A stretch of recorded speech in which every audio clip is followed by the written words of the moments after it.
Vamos começar agora nosso próximo assunto, nossos dois próximos assuntos da realidade, que também são assuntos da fisicoquímica, assuntos grandes, assuntos complexos, não de dificuldade, mas complexos de muito conteúdo, né? Muitos desdobramentos. A cinética e o equilíbrio químico. Vamos começar aí com a cinética química. Então vamos a ela. Vou só apagar aqui.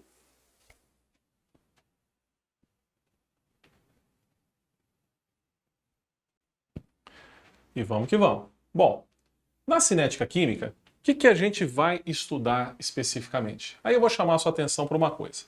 Vou chamar a sua atenção para uma palavrinha que a gente já conhece lá das aulas de física. Para você que está estudando física aí, você já deve ter estudado cinemática, não é? Cinemática.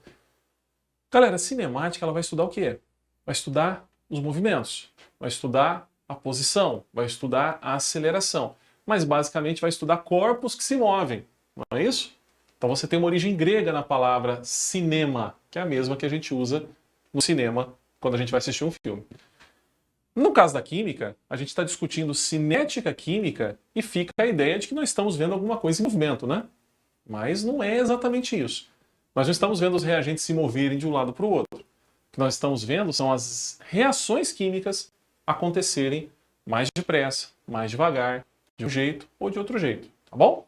Então, na cinética química, o nosso objetivo principal é estudar quão rápido as reações químicas vão acontecer. Você deve conhecer, com certeza, algumas reações químicas que são muito lentas, mas muito lentas mesmo. Como, por exemplo, um portão enferrujando. Um portão enferrujar, ele leva muitas vezes anos para o processo acontecer. É um exemplo de uma reação extremamente lenta. E você deve conhecer também reações muito rápidas, como, por exemplo, a queima de um papel. Você pega um papel, põe lá na fogueira, ele pega fogo quase que instantaneamente. Um exemplo de um processo rápido. E alguns processos ficam nesse meio termo. Por exemplo, quando você coloca um comprimido efervescente na água e ele gasta lá 1 minuto e meio, 2 minutos para terminar de reagir com aquela água que está ali dentro. Então as reações podem acontecer de maneiras bem diferentes e a gente faz um estudo aprofundado de como medir e das consequências dessa rapidez, tá bom? Então, inicialmente, acompanha comigo aqui que nós vamos trabalhar com esta reação, que é uma das reações mais importantes da química, que é a reação de síntese da amônia, uma reação na qual nitrogênio e hidrogênio reagem para formar amônia. Essa é uma reação que não pode ser feita de forma espontânea, com simplicidade, né? Ela tem um rendimento muito baixinho, mas que, felizmente, descobriu-se formas de otimizá-la, porque a fabricação de amônia é um dos aspectos mais importantes das indústrias hoje, tá bom? Se a gente fizer um mapeamento aqui da quantidade em função do tempo, olha o que a gente vai perceber. Os nossos reagentes, que são o nitrogênio e o hidrogênio, eles vão caindo em função do tempo. Então eles vão diminuindo as suas quantidades conforme o tempo vai passando. Por outro lado, o produto, que é a amônia, começa lá do zero, porque no início a gente não tem produto, no início a gente ainda não começou a reação, e a quantidade vai subindo, subindo, subindo, até um determinado ponto que a gente vai estudar na sequência, ok? Muito bem. Nós definimos velocidade média de uma reação química como sendo o quociente da variação da molaridade de um dos reagentes, ou produtos da reação, pelo intervalo de tempo que essa variação ocorre. Galera, em outras palavras, nós estamos medindo quanto uma grandeza varia, e veja, aqui molaridade é concentração em quantidade de matéria, mol por litro. Mas eu poderia falar de volume, poderia falar de massa, ou eu poderia falar até mesmo do número de mols, pura e simplesmente. O importante é que eu esteja medindo a variação de uma grandeza em função do tempo. Então, nesse caso, a nossa velocidade média seria o delta de variação, que a gente já está acostumado. O colchete a gente usa para indicar concentração em função da variação de tempo. Então, se nós começamos, por exemplo, com 1 mol de amônia e depois de um certo tempo temos meio mol de amônia, a variação foi de meio menos 1. Lembre-se que sempre o final menos o inicial, tudo bem? Isso é de regra. E a variação de tempo que vai ser sempre uma grandeza positiva, o tempo não anda para trás, tá bom? Muito bem. Vamos ver alguns exemplos aqui. Considere essa tabela. 0, 0. 5, 20, 10, 32,5. Veja que a concentração está aumentando com o passar do tempo, tá bom? Se a gente pensar entre 0 e 5 minutos, 5 menos 0, variação com sempre o final menos o inicial, eu vou ter 20 menos 0 porque em 5 minutos eu tenho 20 mol por litro de amônia e em 0 eu tenho 0. Então eu vou ter 20 dividido por 5, 4 mol por litro por minuto. Note que a unidade aí, pessoal, ela incorpora a unidade de tempo que você está utilizando. Então é mol por litro por minuto. O que essa grandeza está dizendo para a gente? Que a concentração de amônia, NH3, está aumentando 4 mols por litro cada minuto que passa. Tanto é que, se você mapear, se você considerar que ela é constante, seria 4, 8, 12, 16, 20. Ok? 4 em 4. Bom, no intervalo de 5 a 10 minutos, note, de 5 a 10 minutos, final é 32,5, inicial é 20. 32,5 menos 20 dividido por 10 menos 5. Eu já tenho 2,5 mol por litro vezes minuto. É normal isso acontecer? Perfeitamente normal, galera. Você deve estar acostumado lá com seus movimentos uniformes, lá na física, com velocidade constante. Mas aqui na química nós somos limitados pela existência do reagente, não é? E, a gente vai ver daqui a pouquinho, esse reagente precisa de condições para formar o produto e conforme a reação vai acontecendo, vai ficando mais difícil a formação do produto e a reação, digamos assim, desacelera. Tudo bem? Beleza. Mesma coisa de 10 a 15, 15 a 20, você pode calcular cada uma dessas velocidades médias independentemente. Bom, agora observe o seguinte. Na reação, a proporção é de 1NH2 para 3H2 para 2NH3. Então, se eu for parar para pensar na velocidade média em relação a cada um dos componentes, a situação muda um pouco de figura, ok? Em relação ao N2, eu vou ter 10 dividido por 5. Em relação ao H2, eu vou ter 30 dividido por 5. Em relação ao NH3, 20 dividido por 5. Então, os valores eles se modificam em função do coeficiente reacional que a substância tem naquela reação. Para que a gente não tenha essa confusão, para que a gente não precise falar assim, olha, estou calculando em relação à amônia, estou calculando em relação ao nitrogênio, a gente define um resultado único para essa velocidade, que é o resultado da velocidade média da reação, e para isso a gente divide cada um dos valores pelo coeficiente estequiométrico da substância na equação que você está considerando. Então os valores passam a ser únicos. Você passa a ter uma velocidade média efetivamente da reação. Então para o N2, como o coeficiente dele é 1, vai ser 10 sobre 5 mesmo. Para o H2, 1 sobre 3, multiplicado 30 sobre 5, vai dar 2. Para o NH3, 1 sobre 2, multiplicado pelo 20 sobre 5, vai dar 2. Portanto, com isso a gente consegue definir uma velocidade média para a reação, que não depende do participante que você esteja considerando, ok? Dessa maneira, para a reação da amônia que nós vimos, a velocidade média pode ser descrita por esta expressão aqui, meus amigos. Note que existe um sinal negativo, tanto aqui quanto aqui. Você vai me perguntar assim, mas por quê? Galera, os reagentes, com o passar do tempo, eles vão desaparecendo do sistema, não é? Eles vão diminuindo, porque eles vão sendo convertidos em produto. Então a concentração dos reagentes ela diminui com o passar do tempo. Para que a gente tenha uma velocidade média sempre positiva, o que se convencionou fazer? Você atribui um sinal de menos aqui nos reagentes para que automaticamente já se converta aquela variação negativa em positiva. Tudo bem? Note que no caso da amônia, como ela é produto, eu não preciso do sinal de menos, fico apenas com o valor positivo. Tá joia? Muito bem. Vamos analisar esse caso. Em uma determinada experiência, a reação de formação da água está ocorrendo com o consumo de 4 mols de oxigênio por minuto. Consequentemente, a velocidade de consumo do hidrogênio é de quanto? Então nós temos aqui formação da água, né? Nós temos H2 mais meio de O2 formando H2O. Muito bem. Meus amigos, ele está dando para a gente aqui que a velocidade está acontecendo com o consumo de 4 mols de oxigênio por minuto. Beleza. Só que reparem que o coeficiente do hidrogênio é 1 e o coeficiente do oxigênio é meio. Então o que a gente tem aqui? Ó? Nós vamos precisar do dobro de hidrogênio em relação à quantidade de oxigênio. A gente vai ter que levar isso em consideração. Se eu estou consumindo 4 mols por minuto de oxigênio, eu vou ter que consumir o quê? O dobro. Ou seja, eu vou ter que consumir 8 mol por minuto para manter a reação acontecendo. Ok? Então, essa vai ser a velocidade de consumo do hidrogênio. Vai ter que ser o dobro. Tudo bem? Sem problemas? Muito bem. Então, esse é um exemplo aqui de como a gente pode aplicar estequiometria também na cinética química, tá? Beleza, gente? Vamos que vamos.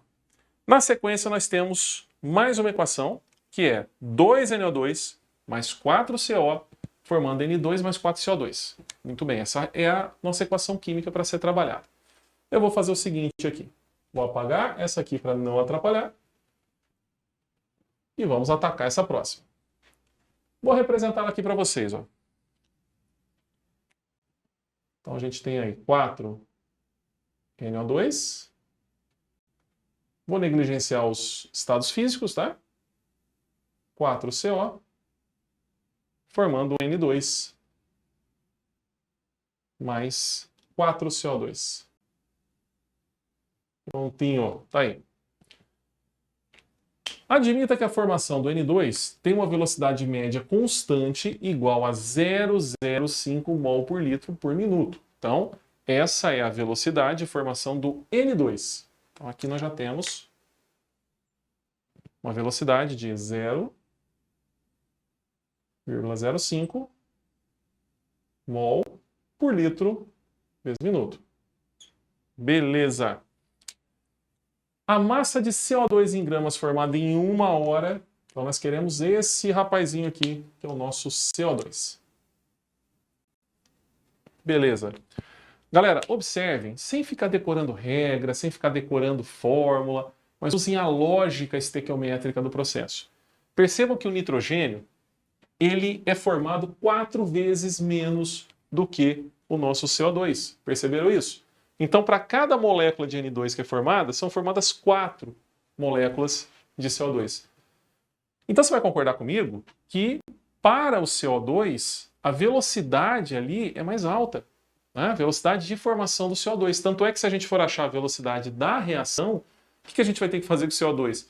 Dividir por 4. Certo? Por quê? Porque o CO2 estão sendo produzidos 4 mols. Então, para sair daqui e chegar aqui, ó, o que eu tenho que fazer? Multiplicar por 4, não é? Se não tem nada na frente do N2, é porque o coeficiente é 1. Beleza. Então, qual vai ser a velocidade de formação do nosso CO2? A velocidade de formação do CO2, ela equivale a 4 vezes 0,05 mol por litro vezes minuto. Ou seja, meus amigos, multiplicou esse valor aqui por 4, a gente vai ter 0,2 mol por litro vezes minuto. Muito bem, essa é a nossa velocidade de formação. Ele está querendo para dar gente aqui a massa de CO2 em gramas formada em 1 hora. Foi longe, hein? Foi longe, está pedindo bastante coisa. Essa velocidade é dada por minuto. Não é? A gente sabe que 1 hora tem 60 minutos. Legal. Então, vamos usar essa referência. 1 hora, 60 minutos. Dessa maneira, a quantidade em mols de CO2 em 1 hora vai ser de 0,2. Olha a análise dimensional aí, gente. Super importante, ó. Mol por litro vezes minuto, vezes 60 minutos. Cancelamos aqui, ó. Cancelamos 1 minuto com 1 minuto, ok? Dessa maneira, o que a gente vai ter? Considerando né, que o recipiente é indeformável, é a mesma coisa, não tem nenhuma alteração de massa no processo, a gente só vai ter que multiplicar o 0,2 vezes 60 para ter a quantidade desejada, tá? Então nós vamos ter aí 12. Faça a continha aí, 0,2 vezes 60 vai dar 12 mol. Certo? Ignore o litro, tá? Vamos pensar só no mol. Vamos considerar que você tem aí um volume, né, definido. 12 mol é o que nós estamos interessados. Então isso foi produzido independentemente do volume. Pode ser 12 mol por metro cúbico, pode ser 12 mol por litro, pode ser 12 mol pelo volume da atmosfera inteira. Continua sendo, gente, 12 mol, tá? Essa quantidade não se altera. O que se altera é a concentração. Então não se preocupe. Agora, como que eu vou transformar esse 12 mol, efetivamente, em gramas? Aí a gente utiliza a teoria atômico-molecular, que você já viu, que a gente já discutiu, e a gente sabe que o CO2 ele tem uma massa molar dada por 12 mais 2 vezes 16, que ele vai te dar no exercício, fique tranquilo, tá? Ou seja, 44 gramas por mol. E aí, gente, olha só. 12 mol vezes 44 gramas por mol. Cancela o mol com mol. E você vai ter que fazer aí nada mais nada menos que 12 vezes 44, que vai nos dar aqui o 528 gramas, ok? Então essa é a nossa massa. Vou colocar ela aqui para você. 528 gramas produzidos, ok? Então esse é um exercício um pouco mais elaborado, exercício da PUC, né, já com mais requintes ali de manipulação algébrica, mas ainda assim um exercício que você não, eu acredito que não vai ter dificuldade se você se lembrar da estequiometria. Tudo bem? Muito bom. Mais um minuto para a aguinha.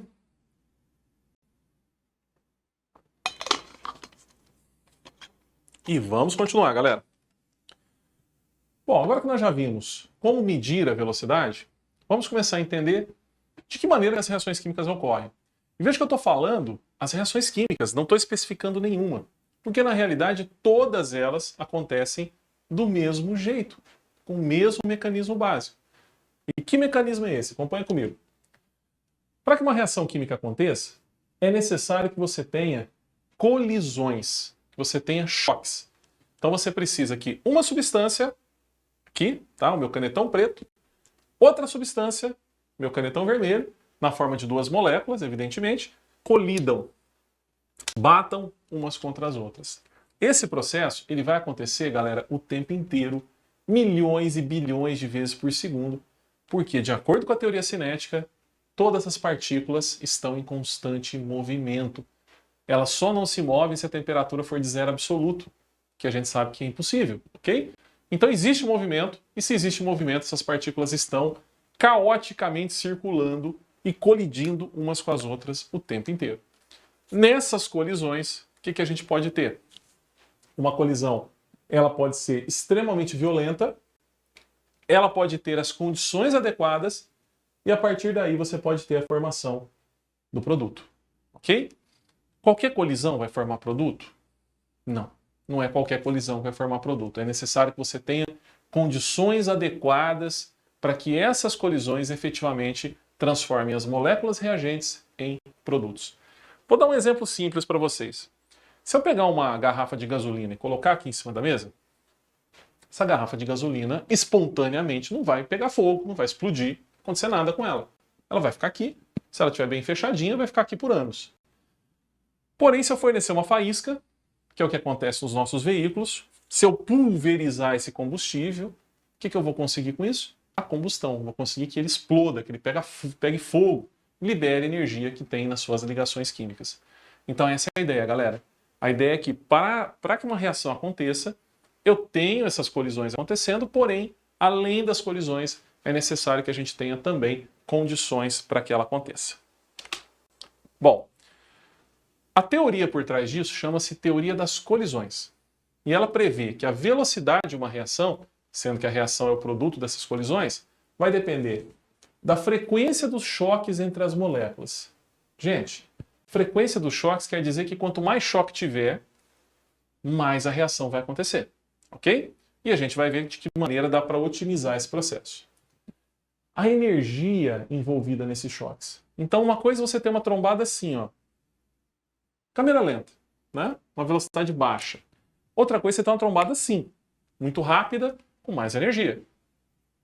Outra coisa, orientação apropriada no instante do choque. As moléculas, elas têm ligações, elas têm regiões com mais e menos elétrons, e não adianta qualquer tipo de colisão para você ter a formação de uma nova substância. Por exemplo, imagina você colidindo aqui os canetões aqui pela tampa, tá? Não vai virar nada. Porém, de repente, se você colidir assim, você consegue formar uma nova substância, que é o canetão azul, ok? Portanto, na teoria das colisões, o que a gente tem é colisões com mais frequência geram mais produto, colisões com mais energia geram mais produto e colisões com orientação adequada, com geometria favorável, geram os produtos, ok? Bom, esse processo é um processo que envolve uma etapa intermediária. Então veja, no estado inicial a gente tem os reagentes. Eles estão se aproximando com energia suficiente, com geometria adequada, ou seja, com a orientação propícia para a reação acontecer. E se isso tudo der certo, nós vamos ter aqui a formação de uma molécula intermediária. Veja, galera, que nessa moleculona aqui, ó, nós temos esses pontilhados indicando que estão sendo formadas ligações provisórias. Ligações que duram muitas vezes milésimos, ou às vezes menos do que milésimos, bilionésimos de segundo. E elas se desfazem rapidamente, dando origem aos produtos de interesse. Tudo isso ocorre, inclusive, fisicamente, com conservação da quantidade de movimento, que vocês também já estudaram, né? Então é possível prever a ocorrência de tudo isso. Bom, quais são os fatores que vão influenciar diretamente na ocorrência das reações químicas? Nós temos alguns fatores aí que são extremamente importantes. Veja só, isso cai bastante nos vestibulares, viu, gente? E são questões fáceis, questões que você não pode errar de jeito nenhum. Veja só. Primeiro fator, natureza dos reagentes. Veja, galera, se eu tiver que quebrar muita ligação, vai ser difícil a reação acontecer. Então, vou mostrar um caso para vocês. Ó. Deixa eu apagar aqui. Só para a gente ter uma noção de como isso pode e de como isso realmente influencia nas reações químicas.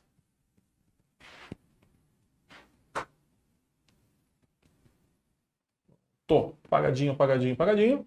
Vamos lá. Se eu pegar essa moléculazinha aqui e usar como combustível, CH4, esse é o metano, ele vai ter uma velocidade. Agora, se eu utilizar esse aqui,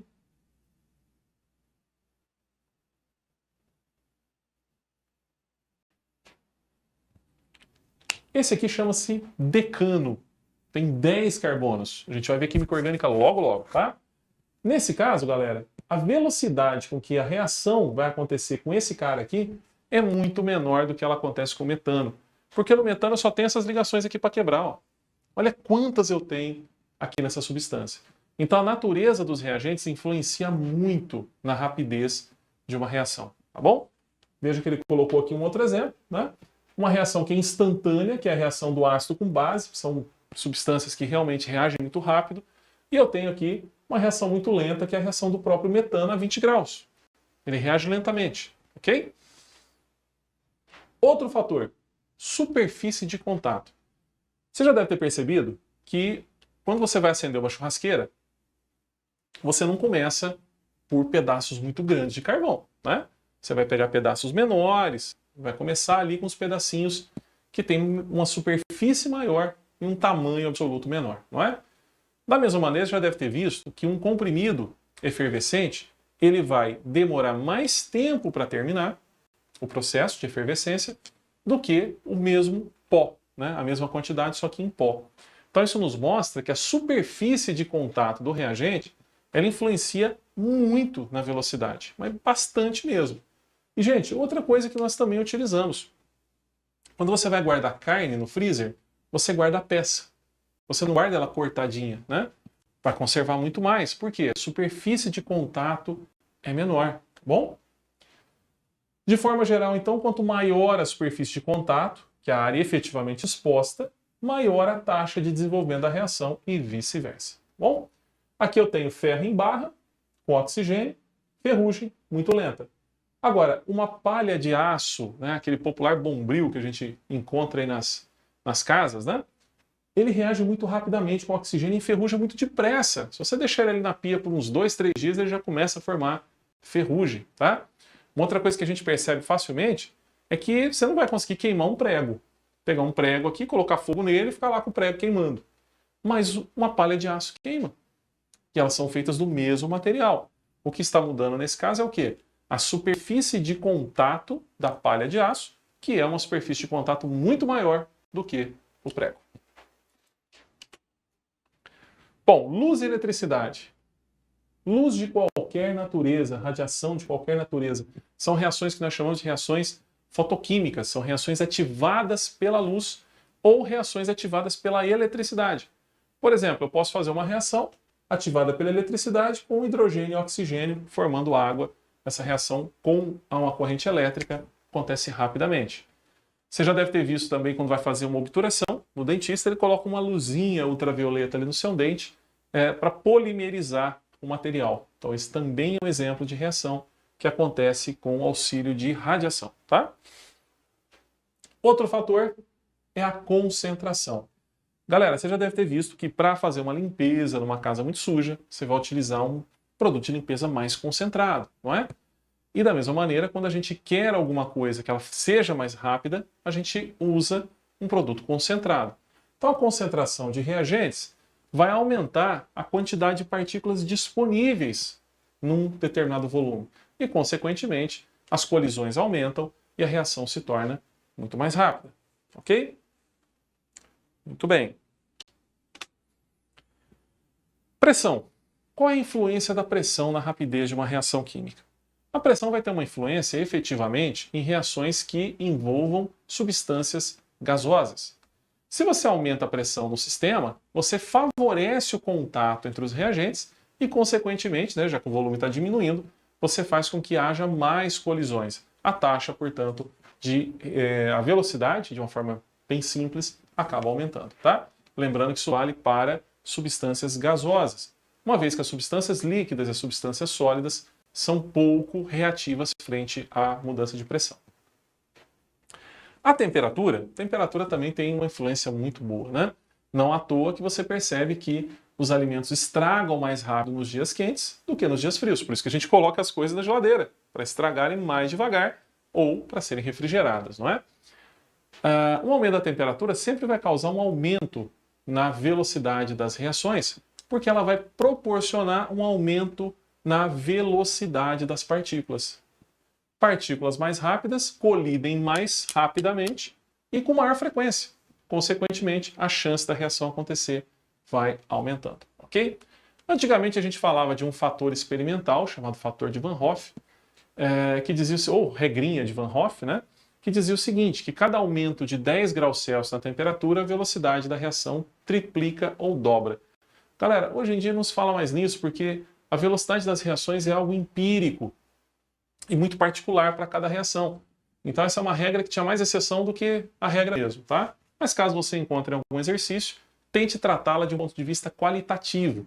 Lembrando, olha, peraí, se a reação, se a temperatura está aumentando, seja lá quanto for, a minha reação efetivamente vai ficar mais rápida.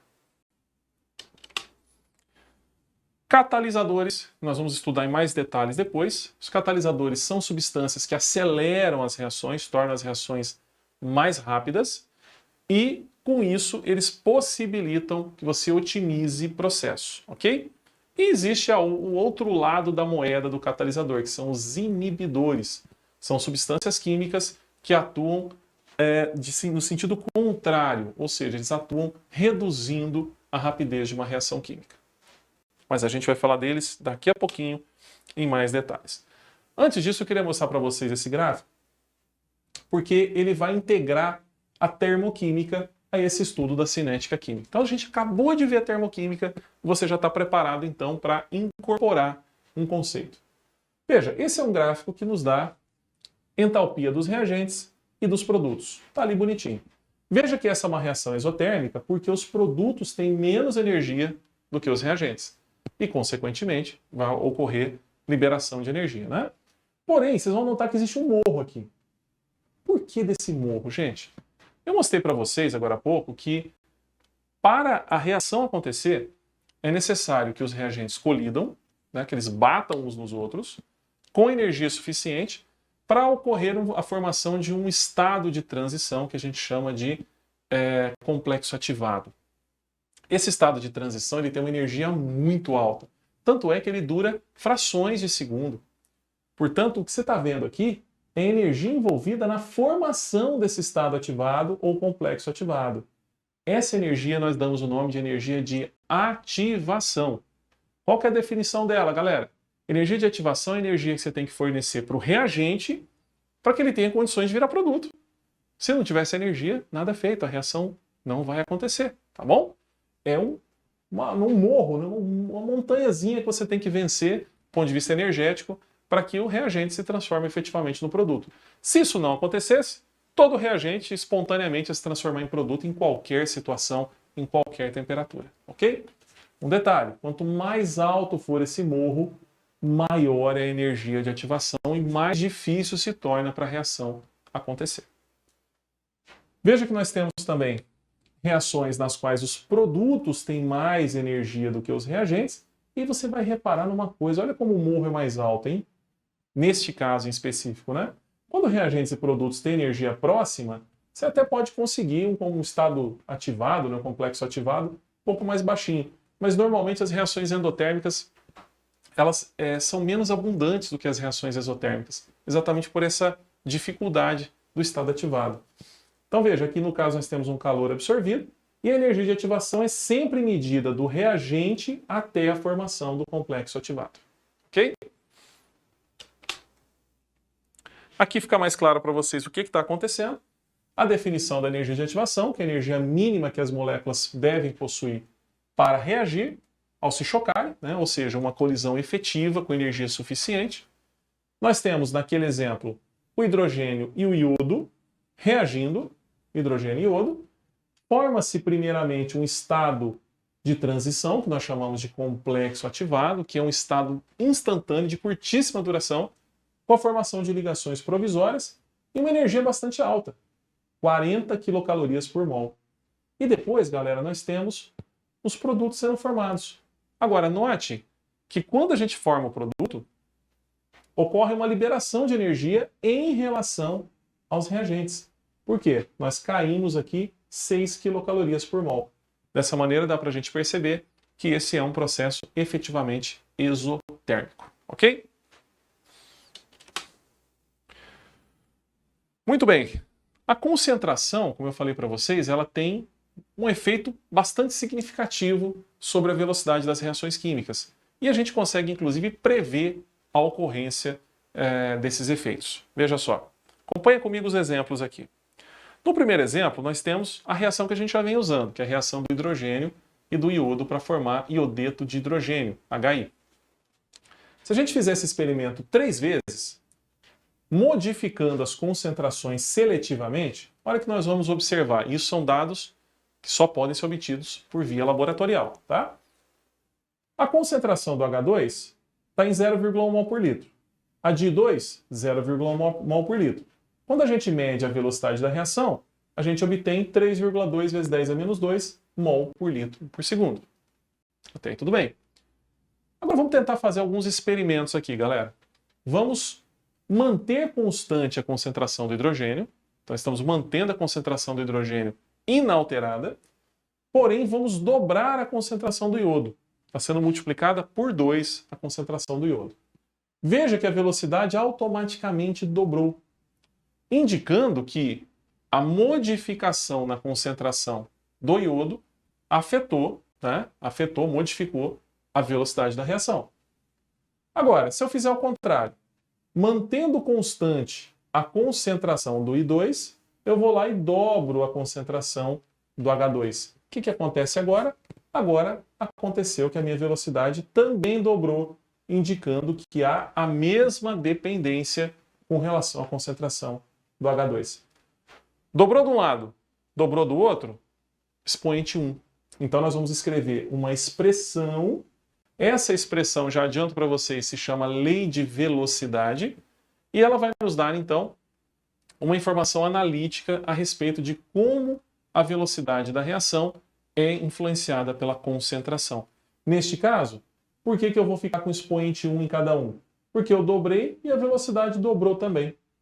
A gente vai ver outras situações, vocês vão perceber onde que isso aparece, tá? Essa expressão, ela nos dá a velocidade, ela nos dá uma constante representada pela letra K, que é chamada de constante cinética. Essa constante só se altera com a temperatura e as concentrações das substâncias envolvidas em mol por litro. O expoente que vai ali, galera, ele é determinado experimentalmente, como nós fizemos aqui nesse caso. Tá certo? Muito bem. Vamos analisar um outro caso agora. Observe esse exemplo. Aqui nós temos uma reação agora envolvendo NO e H2 formando N2O e água.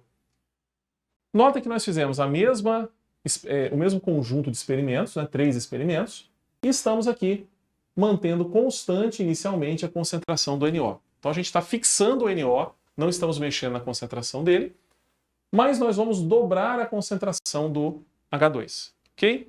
Veja o que aconteceu aqui com a velocidade da reação.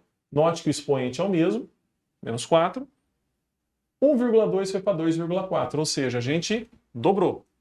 Quando a gente dobra a concentração do H2, automaticamente nós dobramos também a velocidade da reação. Isso nos indica que o expoente do H2 é 1, na lei de velocidade dessa reação, ok? Agora vamos manter constante o H2. Vamos deixar ele inalterado, quietinho e constante. E a gente vai dobrar dessa vez o quê? O NO. Vai lá na tabela e observe o que aconteceu com a velocidade. Galera, a velocidade foi multiplicada agora por 4. 4 é 2 ao quadrado. Então, como foi multiplicado por 4, e 4 é 2 ao quadrado, o expoente dessa substância, que é o NO, vai ser o expoente 2. Então, vai estar elevado ao quadrado. Olha como a lei de velocidade muda. K, que é a nossa constante, que vai ser determinada por alguma dessas linhas aqui do experimento, concentração de NO2 ao quadrado vezes a concentração do H2. Então, essa lei de velocidade é determinada obrigatoriamente de forma experimental. Tudo bem? Genericamente, velocidade é K, que multiplica concentração de A, que é um reagente, elevado a M, concentração de B elevado a N, que é outro reagente. E esses reagentes que participam da nossa reação têm os seus coeficientes ali, que são os expoentes, determinados experimentalmente, tá bom? Mas a gente pode dizer, então, que a velocidade da reação é proporcional às concentrações molares dos reagentes aí elevados a expoentes que são experimentais. Bom, a partir daí a gente consegue definir o significado de mecanismo da reação. O mecanismo da reação é o conjunto de reações elementares que ocorrem para compor a reação global. Quando eu digo reação elementar, pessoal, eu estou dizendo reações que acontecem por um único choque. Uma reação que é resultado de uma única colisão é uma reação elementar. Eventualmente, a ocorrência de uma reação química demanda mais do que uma colisão. Então, note esse caso. Nós temos aqui a reação NO2 mais CO, formando NO mais CO2, e note que o processo é um pouco mais complicado do que parece, né? Inicialmente, o NO2 e o CO colidem, condições adequadas. A gente tem uma primeira energia de ativação que representa uma primeira etapa do nosso processo. Nessa etapa, a colisão dessas duas moléculas leva à formação dessas três, NO3, NO e CO. Agora, notem que o CO e o NO3, eles vão colidir de novo. Eles vão colidir mais uma vez, só que dessa vez a gente tem um complexo ativado com menor energia para formar o NO e o CO2. Note que o NO já estava formado, né? O NO já estava aqui, não é? A gente forma simplesmente mais um NO, por quê? Porque você vai ter o NO3 transferindo o seu oxigênio aqui para o CO2. Tudo bem? Observem também que nessas duas etapas, a que tem a maior energia é a mais lenta. A que tem a menor energia é a mais rápida. Então, pela altura daquele monte, você consegue saber qual reação é mais rápida, qual reação é mais lenta. Então, nós temos aqui uma etapa lenta e uma etapa rápida. Ok? Bom, além disso, nós temos dois conceitos que são discutidos na cinética química, que são a ordem e a molecularidade. Bom, o que vem a ser a ordem, pessoal? É o expoente que nós utilizamos ali na lei da velocidade, tá? Então, lá no caso do NO2 que a gente viu agora há pouco, você vai lembrar aqui, a ordem é 2. E aqui a ordem é 1 para o H2, ok? Em relação ao CO, é 0, né? Porque ele não aparece na fórmula da velocidade. Então, ele não está dentro, não está participando efetivamente desse processo. A ordem global ali da nossa reação seria o quê? Seria 2 mais 0. Por que 2 mais 0, pessoal? Porque 2 vai ser a ordem em relação ao NO2 e 0 a ordem em relação ao CO, tá? Agora, molecularidade é o número de moléculas que colidem para cada reação elementar acontecer, tá? Então, nós podemos ter molecularidade 2, molecularidade 3, assim por diante. Tá certo? Vamos dar uma olhada nesse exemplo aqui. Considere a reação M gasoso mais N gasoso formando O gasoso. Observa-se experimentalmente que, dobrando-se a concentração de N, a velocidade de formação de O quadruplica. Opa, quadruplica é 2 ao quadrado. Então, já vamos colocar essa informação aqui para a gente não esquecer. A nossa lei de velocidade de forma genérica deveria ser, então, o quê? Velocidade é K, vezes a concentração de M, vezes a concentração de N. O que ele está falando para a gente é que, dobrando-se a concentração de N, a velocidade quadruplica. Significa que o expoente em relação ao N tem que ser 2.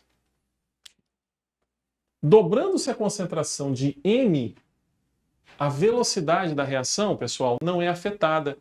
Ora, se ele não está afetando a velocidade da reação, é porque ele não está presente nesse mecanismo. Consequentemente, o expoente dele é 0. A gente põe um zerinho aqui. Só que qualquer coisa elevada a 0 é 1. Então a velocidade vai ser K, que multiplica concentração de M ao quadrado. Simplesmente isso. Portanto, a alternativa correta aqui, letra B de bola. Ok? Muito bem. Passamos agora, gente, para o estudo mais detalhado dos catalisadores, essas substâncias fantásticas que são usadas o tempo todo pela indústria, estão dentro do nosso corpo na forma de enzimas, acelerando as reações que nos mantêm vivos. São substâncias, então, que têm a finalidade de aumentar a velocidade de uma reação. E detalhe, não são consumidos nesse processo porque eles não são reagentes. Eles são substâncias que entram, participam e saem da mesma maneira, tá? A gente dá o nome de catálise para qualquer reação provocada pelo catalisador. Então, a ação de um catalisador sobre uma reação é conhecida genericamente como catálise, tá bom? Você vai encontrar por aí, ao estudar química, muitos casos de catalisadores sólidos, como por exemplo a platina, que é um ótimo catalisador. E nesse caso eles acabam atuando de que maneira? Fornecendo regiões ativas onde os reagentes conseguem se encontrar e conseguem reagir para formar os produtos. Então eles atuam dessa maneira como catalisadores sólidos. E, lembrando, não são consumidos na reação. Importantíssimo, galera, é observar que o catalisador pode ser identificado no gráfico de energia. Então aquela nossa reação do HI formando H2 e I2, que a gente olhou para ela até o contrário, a energia de ativação sem catalisador, que é essa mais alta aqui, ó, ela vale 45 quilocalorias por mol. Quando a gente acrescenta o catalisador, olha como o morrinho diminui, ó, cai para 14 quilocalorias por mol. Então fique atento nas questões de vestibular, porque eles vão colocar para você um gráfico como esse e vão perguntar qual corresponde à reação catalisada e qual corresponde à reação não catalisada, tá? A reação com o catalisador sempre tem energia de ativação menor. A reação não catalisada, energia de ativação maior. Outra coisa importante é você perceber também que a entalpia não é afetada, gente. Com catalisador ou sem catalisador, a variação de entalpia é rigorosamente a mesma. Porque nós não estamos afetando a energia envolvida na reação, mas apenas a energia envolvida na formação deste complexo ativado, desse intermediário. Mas a relação entre reagentes e produtos não foi alterada, portanto o ΔH também não é afetado, ok? Aqui vocês têm uma aplicação bem bacana, que é o catalisador automotivo. A maioria das pessoas, quando alguém fala catalisador, já pensa nessa peça, né, que é uma peça que você tem no carro. E esses catalisadores, eles são muito interessantes. Não sei se vocês já tiveram a oportunidade de ver um catalisador desses, cortado principalmente. Ele parece uma colmeia por dentro. E ele está repleto de substâncias, principalmente metais nobres, como ródio, que são metais que vão auxiliar na catálise de gases que não são lá muito bons. Então veja só, o monóxido de carbono é um gás extremamente prejudicial. Ele provoca asfixia química no nosso corpo. Então ele é capaz de inativar as nossas hemácias e dificulta o transporte dos gases respiratórios. Então não é nada legal que o seu veículo libere quantidades grandes desse gás na atmosfera, tá? Então no catalisador, o monóxido de carbono vai reagir com o oxigênio rapidamente, que é uma reação que já ocorreria sem o catalisador, mas o catalisador ela é muito rápida, e vai liberar CO2, que é uma substância muito menos preocupante para a nossa saúde, tá? C2H6 aqui, né, um composto orgânico, ele reage com oxigênio também, tá? E vai formar ali CO2 e água, ou seja, você tira esse composto orgânico volátil da atmosfera e deixa só o CO2. Da mesma maneira, o NO2, que é um composto tóxico, ele vai ser convertido em nitrogênio, que é inerte, e CO2. Então a ideia do catalisador automotivo, que é esse que eu mostrei para vocês, é reduzir a carga poluente dos veículos, fazendo com que os veículos liberem uma quantidade de poluentes significativamente menor e isso resulta em menos riscos para a saúde das pessoas. Tá bom? Vamos dar uma olhada nesse exercício aqui, galera. Olha só. Considere o diagrama de energia ao lado para uma dada reação química. Leia com atenção as seguintes afirmativas. Então observa comigo. Primeira coisa que ele está dizendo para a gente, que a reação é endotérmica. Veja se você concorda comigo. Nós temos reagentes e produtos. Os produtos têm mais energia do que os reagentes. Então, com certeza, essa é uma reação endotérmica. Ela está absorvendo energia para acontecer. O ΔH da reação é dado por X. Galera, não, né? O ΔH da nossa reação é a diferença entre a entalpia dos reagentes e a entalpia dos produtos. Portanto, teria que ser dada pela letra K. A energia de ativação sem catalisador é dada por Y. Olha, gente, veja que sem o catalisador a gente tem que subir tudo isso aqui para chegar no complexo ativado. Essa energia efetivamente é o Y. Então, para a gente não se perder, vamos lá. O primeiro item é verdadeiro, o segundo item é falso. A energia de ativação sem catalisador é dada por Y é verdadeiro. E vamos ver o último item. O abaixamento da energia de ativação verificado pela adição do catalisador é dado por Z. Galera, reparem no seguinte, olha só.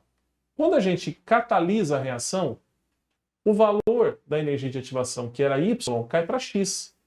Só que repare que Y menos X equivale a essa quantidade Z que ele mediu aqui no gráfico para a gente. Então, de fato, essa quantidade Z representa a energia de ativação, o abaixamento da energia de ativação, dada pela adição do catalisador. Portanto, é verdadeiro também. Então, apenas a segunda, que é falsa, a gente tem aí, então, os itens 1, 3 e 4, letra A. Tá certo? Um exercício bacana também da PUC Mineira. Vale a pena fazer. Ok? Muito bem. Bom, pessoal, cinética química discutida, ok? Lembrando sempre de fazer os exercícios, de mandar suas dúvidas, de se aprofundar no assunto, não é?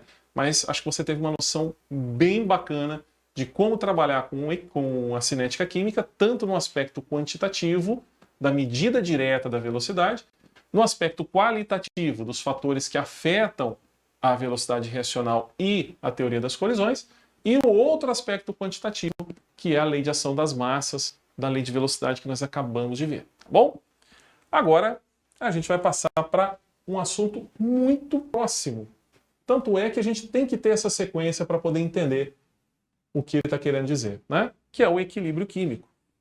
Bom, qual é a ideia por trás do equilíbrio químico? É o que a gente tem que se perguntar primeiro, né? E buscar algum tipo de correlação com algo que nos seja familiar.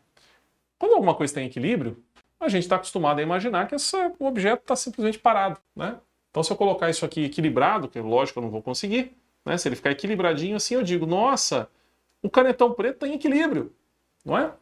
Mas o conceito de equilíbrio químico, galera, não tem essa característica estática que a gente está acostumado.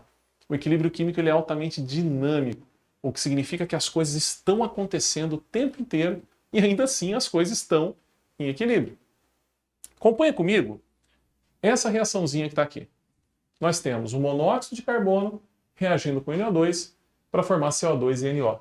Veja que os reagentes, nós temos aqui um reagente incolor e um reagente vermelho, castanho, intenso. E os produtos são incolores. Então, se a gente imaginar que a reação vai acontecer por inteiro, ou seja, que todo reagente vai ser convertido em produto, era de se esperar que o frasco ficasse incolor, né? Afinal de contas, todos os produtos ali são incolores. No entanto, olha o que a gente observa. Quando a gente mistura os dois reagentes, nós temos um vermelho castanho intenso, porque é a cor do NO2. Tá? Porém, galera, o que vai acontecer? Quando a reação é deixada por um certo tempo, a situação final não é incolor. A situação final é um vermelho castanho fraco. E isso nos leva a pensar o seguinte, peraí, se a cor está assim, é porque deve ter ainda NO2 ali dentro. Mas não deve ser a mesma quantidade, porque a cor desbotou daqui para cá, né? A cor ficou desbotadinha. Então isso nos mostra que a reação aconteceu, mas ela não aconteceu em sua totalidade. Ou seja, eu não consegui converter 100% de uma substância em 100% de outra substância. E é essa a ideia por trás do equilíbrio químico, meus amigos. A ideia é que as reações são reversíveis. A ideia é que as reações podem acontecer e acontecem para os dois lados. E que elas, na verdade, estão o tempo todo ocorrendo desses dois lados. Então a gente dá o nome de reação reversível àquela reação na qual os reagentes se transformam nos produtos e os produtos se transformam nos reagentes da mesma maneira. Então observem que esses exemplos aqui que estão dados para vocês mostram reações reversíveis. Nós temos o N2 se transformando no N2O4, só que o N2O4 também pode se transformar no NO2. Nós temos o H2 reagindo com o I2 para formar 2HI, só que a reação também pode acontecer no sentido contrário. E assim vale para todos os outros exemplos, ok? Então, no processo reversível, reagentes se transformam em produtos, produtos se transformam de volta em reagentes. Dá uma olhadinha aqui agora que vai ficar bem claro para você o que nós estamos dizendo. Se a gente for monitorando o tempo da reação, a gente vai perceber que o nosso frasco vai desbotando de cor, ó, vai ficando mais clarinho conforme o tempo vai passando, tá? Vamos pegar a reação em questão, que foi medida aqui a 600 graus. No início, nós tínhamos 1 mol e 1 mol desses dois componentes, esses dois reagentes, e nada dos produtos. Então, a cor do frasco era um vermelho intenso. Depois de 10 minutos, meio e meio. Depois de 20 minutos, 0,32, 0,32. Depois de 30 minutos, 0,24, 0,24. Mas reparem que os produtos também estão crescendo. Meio e meio, 0,68, 0,76. Note também que o coeficiente estequiométrico é 1 para todo mundo. Então a mesma quantidade de um lado tem que ser a mesma quantidade do outro, ok? Mas esses estão sendo formados e esses estão sendo consumidos. Agora, meus amigos, observe o seguinte. Depois de 40 minutos, olha o que está acontecendo. 0,20, 0,20, 0,80, 0,80, 0,20, 0,20, 0,80, 0,80. Isso não se altera mais. Então, depois desse tempo aqui, que dá aí, sei lá, uns 35 minutos, provavelmente, a gente vai observar que não há mais modificações visuais no sistema. Ou seja, a concentração dos reagentes permanece fixa e a concentração dos produtos permanece fixa também. Dessa maneira, a gente diz, então, que a reação química que nós estamos estudando atingiu o seu equilíbrio. Por quê? Porque as concentrações de reagentes param de se alterar, param de mudar, e as concentrações dos produtos também param de se alterar. Então, está aí para você um exemplo de equilíbrio químico acontecendo, ok? Bom, do ponto de vista gráfico, olha o que nós temos. A gente tem aqui a concentração em função do tempo. E note que os produtos que começam lá do zero têm sua concentração aumentada até atingir o máximo valor, que seria o 0,80. E a partir dali elas não se alteram mais. E os reagentes que começaram em 1 mol por litro têm suas concentrações caindo até o mínimo valor, que seria 0,20. A partir desse tempo, que ele fixou em 40 minutos, nós dizemos então que o sistema atingiu o equilíbrio e as concentrações param de se alterar. Mas cuidado com uma coisa. Embora as concentrações não estejam se alterando mais, as reações continuam acontecendo, tanto na ida quanto na volta. As reações estão funcionando, as reações estão acontecendo, porém, nós não notamos mais alterações nas concentrações envolvidas. Ok? Muito bem, pessoal. De forma geral, o que nós temos, então, é que a velocidade da reação direta ela cai com o passar do tempo, e isso acontece porque a gente passa a ter menos reagente disponível no sistema, porém a velocidade da reação inversa ela aumenta com o tempo. Por quê?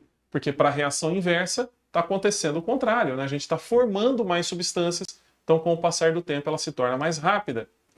Porém, quando nós chegamos numa situação de equilíbrio, as duas velocidades se igualam, tanto da reação inversa quanto da reação direta. E é bem aí que eu quero chamar a atenção de vocês.